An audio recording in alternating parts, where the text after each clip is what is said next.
This is a story of the anguish of Kern County families whose loved ones were brutally murdered 2 decades ago. The families want this story told, but to tell it, it is necessary to describe vicious sex assaults. These descriptions may be too intense for some viewers. It's incredibly uncommon for that to happen. It was surreal. She had a lot of defense wounds on her hands. Someone is killing women in Bakersfield. Her daughter will live with that image for the rest of her life. I certainly don't want to alarm the public at this point. We knew that she had been stabbed multiple times. A rash of murders paralyzing the city. It never goes away, ever. It was so brutal. This is really weird. But I do believe they need to be informed, It is unusual. and especially women who may be out walking late at night. She, too, was repeatedly stabbed to death. This is a special edition of 17 News. Bakersfield Secret Serial Killer. Now, here's Olivia LaVoice. Women vanishing from the streets of Bakersfield. To this day, these vicious homicides are unsolved. But are they related? Is one man responsible for killing these women? Evidence suggests after their deaths, their killer spent time with their bodies, posing them, positioning them. Maybe so he could admire his work, maybe so he could further abuse them. A serial killer hunting women in our city. Yet somehow it was largely kept from the public until now. For more than a year, we've been looking into these unsolved murders. We want to know, could one man be responsible for all of these killings? It wasn't long before Christmas. Christmas 1996 came and went. I think she was coming from the store. She was gone too long, longer than normal. 44-year-old Marianne Perkins vanished. It was on a rainy night. A couple viewing a vacant home in East Bakersfield made a horrifying discovery in the backyard. How they identified her was through her dentures. Her body decomposing, she'd been beaten and stabbed numerous times. Her nude body tied in a blanket. She was just such a beautiful person. 2 years later, I don't know why this person did this to my mom. I used to talk to her every single day, several times a day. 39-year-old Leslie Dawn Preston was found in a field on Madison Street. She was last seen alive 3 days prior. Her body was nude. The killer had posed her. She'd been stabbed in her neck, chest, and face. He stabbed her 19 times and left her there. 2 more years go by.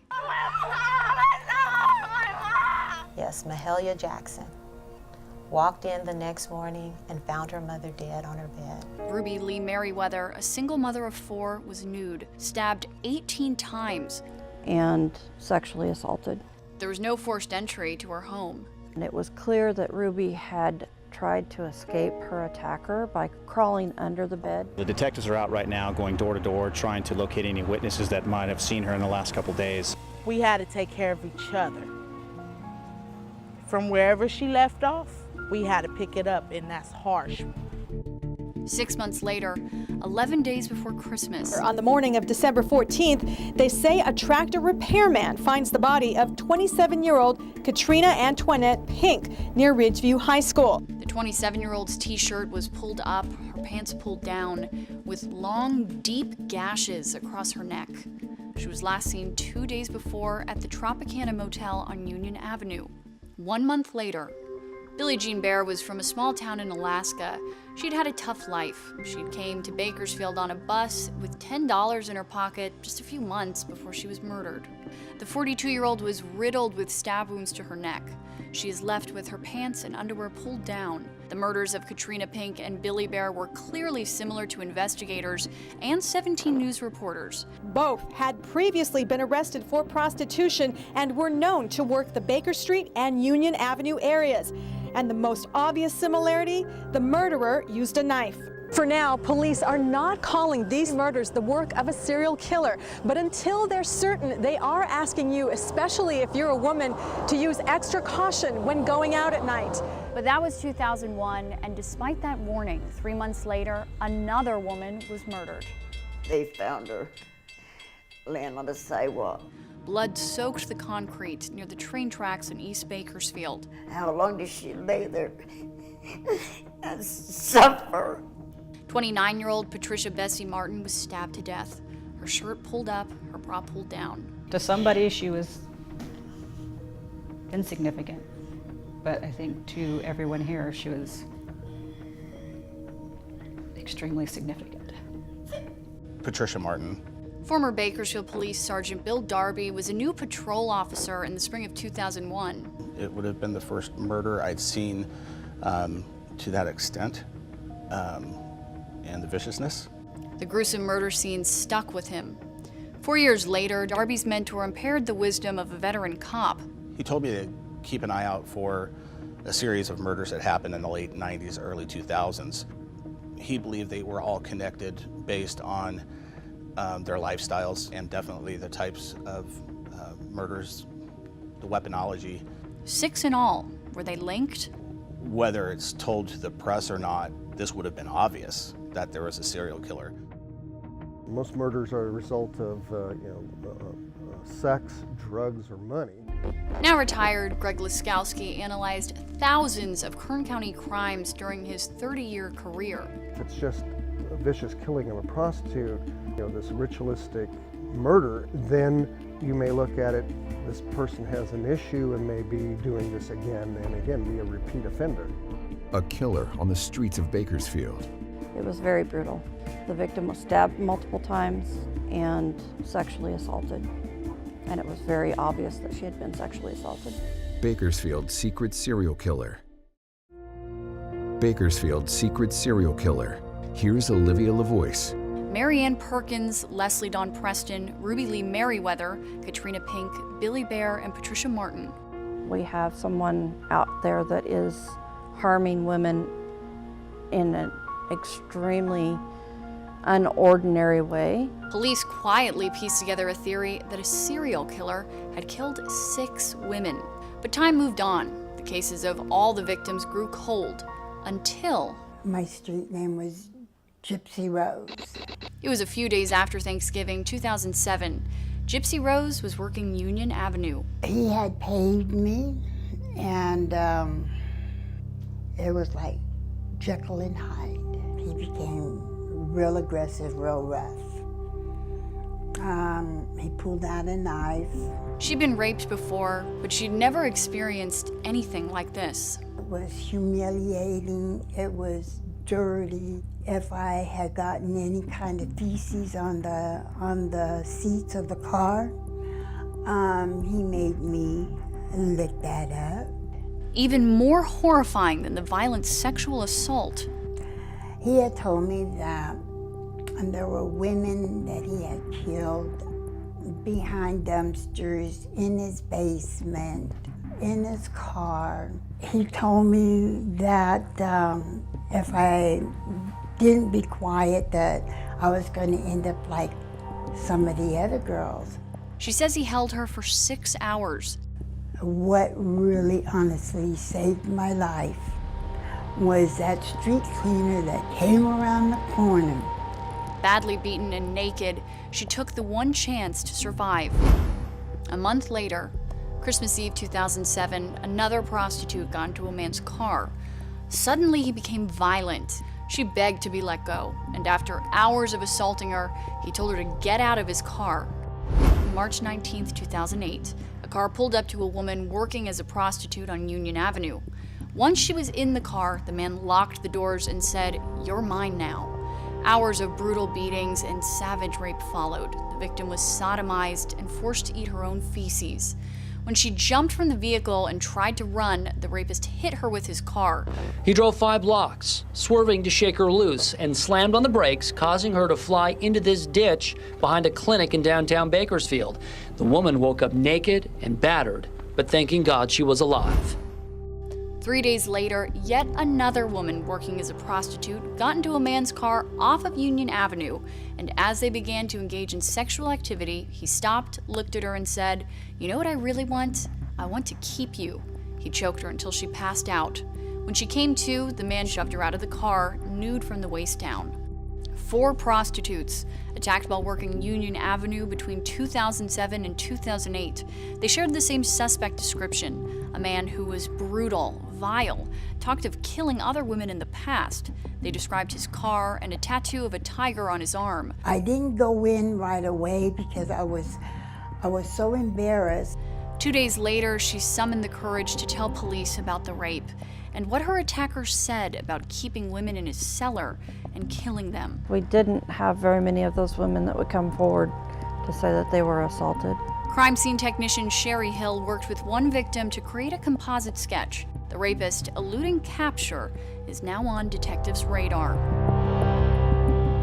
2 days after the last assault, patrol officers on Union Avenue spotted a car with a cracked windshield. Looking closer, they realized the car matched the vehicle description of the serial rapist, even down to a wiper that was missing, matching one of the victim's stories.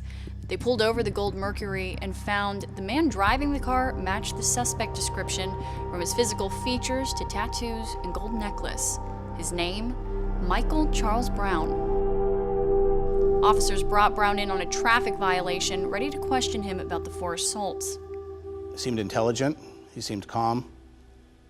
We knew certain facts that were indisputable fact, and he chose to lie. But all 4 rape victims positively identified Brown as their attacker. Ultimately, DNA recovered from 3 of the Union Avenue victims matched to Brown.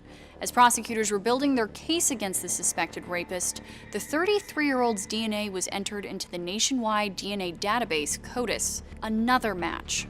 9 years after Ruby Merriweather's daughter ran out into the streets, screaming for her mother, finally a DNA match. I could tell he's sick. I mean, who would even find that in their, take that in their mind to do someone like that? Michael Brown's DNA was found in feces located on Ruby Merriweather's body. Brown was 25 years old when the murder occurred in 2000. Investigators to this day have no idea if the pair knew each other or how Brown got into her home. Brown denied everything. No explanation for why his DNA was at the Merriweather crime scene. I thought that we would be able to finally close several cases. Asked her how many more families it was. Said, I know it's more families. All eyes are on Michael Charles Brown, born into a big family in the small central Mississippi town of Grenada. With family in Bakersfield, he visited periodically. He even spent a year attending Highland High School.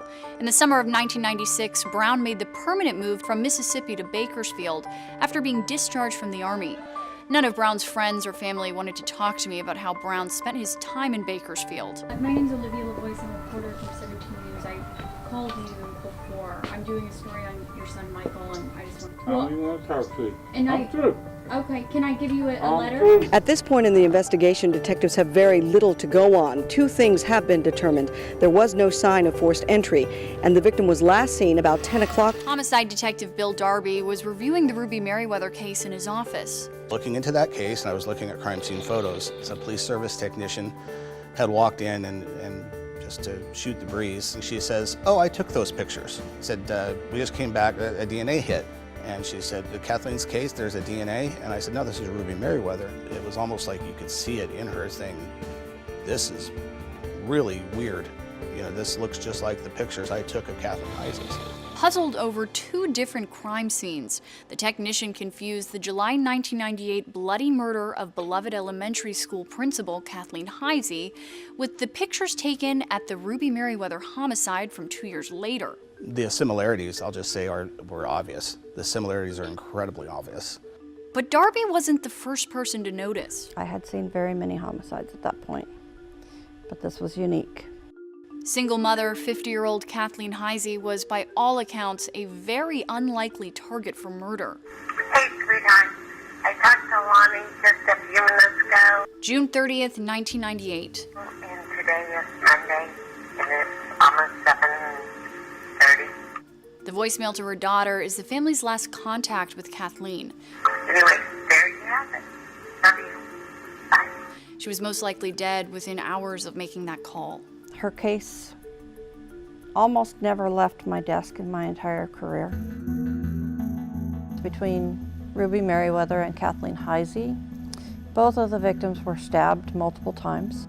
There was no forced entry, and it didn't seem like the killer was in any hurry at either crime scene.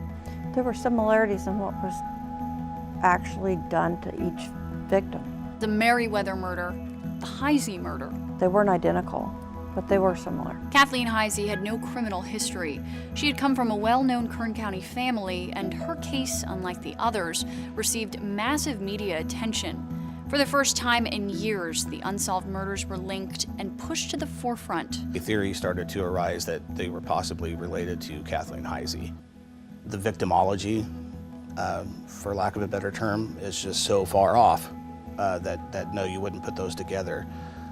In hindsight's 2020, you could go into certain aspects of both cases, which we have, and see a lot of things that we should have seen. A rash of unsolved murders plagues Bakersfield.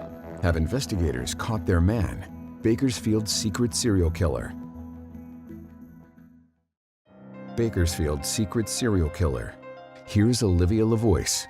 Memorial Day weekend 2001. We were made aware of a case by one of the detectives of the case with Wendy Kyle. There's nothing worse than losing a child, especially in this horrific way. Firefighters responded to a house fire on Circle Drive in Oildale. Inside was the body of 24-year-old Wendy Kyle. Details of the crime scene matched some of the others. She was found near the foot of the bed, partially nude, and stabbed numerous times before the fire was set.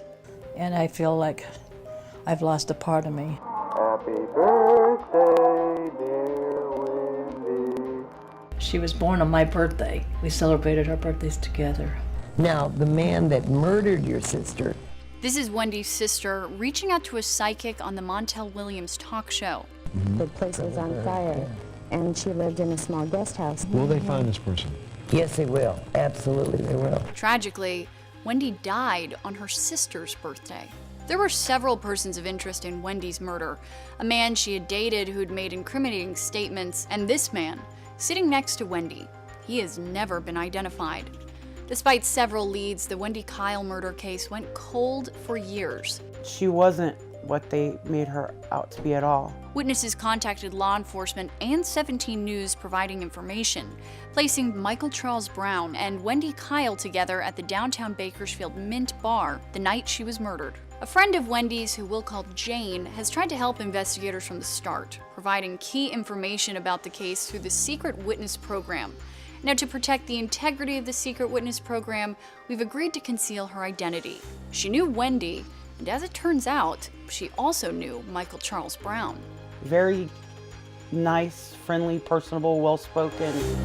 Hanging at the Mint Bar in the late 90s and early 2000s, they all ran in a similar social circle. I trusted him. And he was charming and kind. When she heard Brown had been arrested for viciously raping 4 women and killing Ruby Merriweather, Wendy immediately kind of popped in my head. A whole string of murders popped into the heads of detectives, and all eyes are on Michael Brown. But who was this man? He was in and out of jail dozens of times during the 22 years he's lived in Bakersfield. Now overlay that timeline with a calendar of the murders, and it's clear. Brown was free and in town at the time of every homicide. Brown was out of jail and living less than a mile from Marianne Perkins when she was killed in 1996. A week later, he was arrested for stealing a car. He was incarcerated for that until March 1998. 4 months after he got out, the bodies of Leslie Dawn Preston and Kathleen Heisey were found just 1 day apart. 2 years later, June 15, 2000, a woman walking down Chester was forced into a stranger's car. After he raped her, he drove off. 4 days later, Ruby Merriweather's body was discovered. Michael Charles Brown was arrested on July 10, 2000. From then on, he was in custody as the DA's office built their case against him. Until December 4th, prosecutors abruptly dismissed the case, and Brown was free to go. 10 days later, Katrina Pink was found murdered. Records also show in January of 2002, Brown and his brothers were arrested at a party after a man was stabbed to death. Investigators couldn't pinpoint which of the brothers committed the crime, so the Browns were released. After that, Brown was in and out of jail, mostly for DUIs. In March 2003, Brown was arrested for hitting a pedestrian, Gary White. As a result of the crash, White's body became lodged in the windshield of Brown's car. Turned into the Der Wiener Schnitzel, and he and his brother had to remove the body from the windshield, and they left it behind. Goldie White is the pedestrian's cousin. What? To push a dead body or roll around with him in the windshield? That's crazy. Brown was convicted of vehicular manslaughter and sentenced to prison.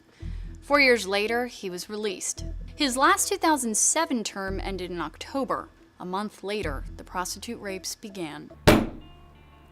This is KGET's Murder Book, documenting every homicide in Kern County, the cause of death, the weapon used, the way the killer left the victim. For this investigation, I found each woman was murdered in Bakersfield, stabbed numerous times, left either completely or partially nude, most with their body displayed in a sexualized manner. All of these women fit a profile. No other homicide in Kern County has matched these same characteristics since the killing of Wendy Kyle in 2001, what looks to be a pattern left behind by a single killer. Bakersfield's secret serial killer. I personally believe that Michael Charles Brown killed all of those women and Kathleen. After our 2016 investigation into the Kathleen Heisey case, we received numerous tips from viewers, but one call stood out. A woman said she lived just down the street from Kathleen Heisey. Remembering the day before her murder, something strange happened. A young black man offered to clean her carpets for free. She declined his carpet cleaning services. Moments later, she called a friend who lived a few houses down, only to find that the same man offered the neighbor free carpet cleaning, and she had accepted. So our caller went to her friend's house, and when she arrived, the man seemed startled. He told the two women he needed to get his equipment from his car. The man walked out and never returned. Both women were slightly rattled by the situation, but they didn't report the incident until they heard the very next day about the Kathleen Heisey murder. It was like a commercial type van. But remember Jane, the friend of Wendy Kyle and Michael Charles Brown? He had been saying he was doing carpet cleaning. Brown was tried for Ruby Merriweather's murder and the rapes of the four women. It is the judgment and order of this court that you shall suffer the death penalty, said penalty to be inflicted within the walls of the state prison at San Quentin, California. When it came time for him to plead for his own life to avoid the death penalty, Michael Charles Brown declined to fight it. The vicious killer displayed no emotion as he was sentenced. Much about Brown remains a mystery, like why he spent Christmas Eve prowling Union Avenue before picking up a prostitute he then assaulted, and the most violent attack he committed on a living victim took place on his birthday. The person we wish to speak with the most, the killer himself, who's never before spoken with a reporter. Brown and I wrote letters to each other as he sits on death row where no inmate has been executed in over 12 years. He wrote, "I'm dealing with a lot right now, so it's not the best time for our meeting. My story still has to be told, and I hope you will still be around when the time is right. For the sake of the family members and friends of all his victims who ask us to find answers to their heart-wrenching questions, we'll be waiting." Definitely a Dr. Jekyll and Mr. Hyde, if you ask me. If he did all this stuff and all these things, there is actually, two people inside of everyone. Because I never could see that on here at all. At all. At all. If you have information that could help detectives solve any of these cold cases, contact the Bakersfield Police Department. To learn more about the victims and the investigation, visit our website, kerngoldenempire.com.